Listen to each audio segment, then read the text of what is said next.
C'est grave les amis, ce député togolais de la CEDEAO essaie d'intimider Guy Marius Sagna et avoue à Mondio Vision qu'ils ont peur des réseaux sociaux, du fait que les vidéos de Guy Marius Sagna se retrouvent sur les réseaux sociaux, qu'ils ont peur de TikTok, ils ont peur de YouTube et des réseaux sociaux. Les amis, continuons le combat. Merci beaucoup, Monsieur le Président.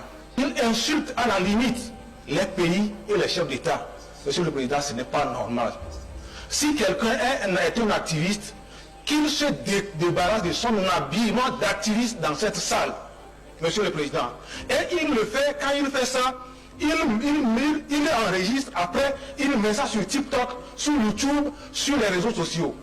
Monsieur le Président, c'est une campagne de diffamation et de dénigrement contre la communauté. Nous n'allons pas accepter cela. Tout à l'heure, il prend la parole encore, Monsieur le Président, et il appelle les chefs d'État qui sont en syndicat.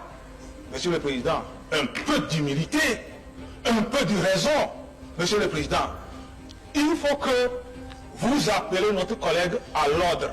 Et s'il poursuit, nous allons organiser une pétition des députés pour demander à l'État sénégalais de le retirer dans la liste des Sénégalais. J'ai un respect profond pour nos collègues députés du Sénégal, que je respecte. Mais s'il poursuit cela, nous allons signer une pétition demandant son retrait de la liste des députés du Sénégal.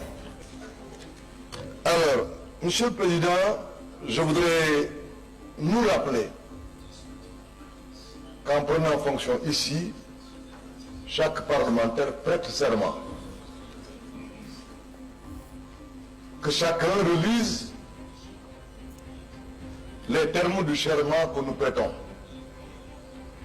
À partir du moment où on a prêté serment et qu'on est parlementaire, on n'est plus parlementaire d'un pays.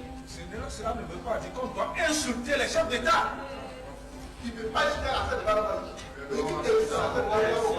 Cela ne veut pas dire qu'on doit insulter les chefs d'État. Monsieur le Président, ce n'est pas ça la prestation de serment. Monsieur le Président, je peux continuer?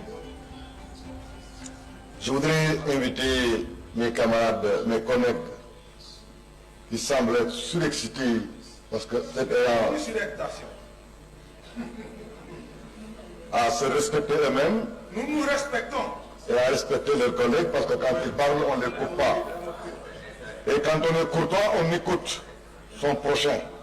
Quand on est courtois, on met en avant le débat d'idées et non les biceps. Je trouve malvenu et très discourtois certains comportements et je voudrais vraiment leur demander de se retrouver à travers les conseils sans que je leur donne. Il s'agit de demander, il s'agit de contempler.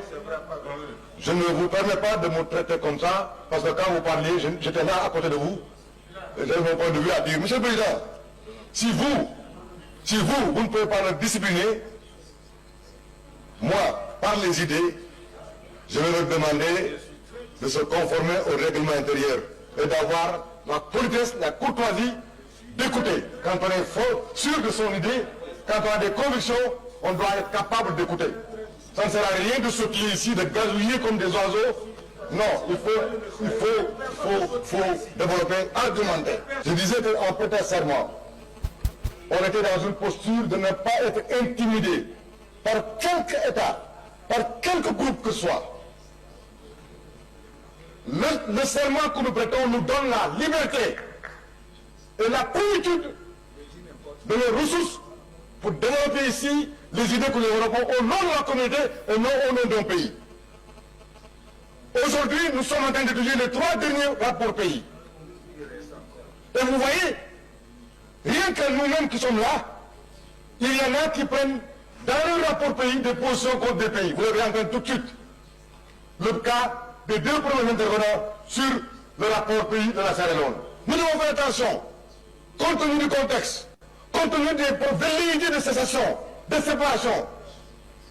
À nous, ici présents, j'invite à une prise de conscience, à une élévation, pour que nous soyons à la hauteur de nos responsabilités que nous avons léguées, transmises des générations qui sont parties et que nous devons transmettre à des générations à venir dans le cadre d'une intégration de la sous-région pour une intégration africaine.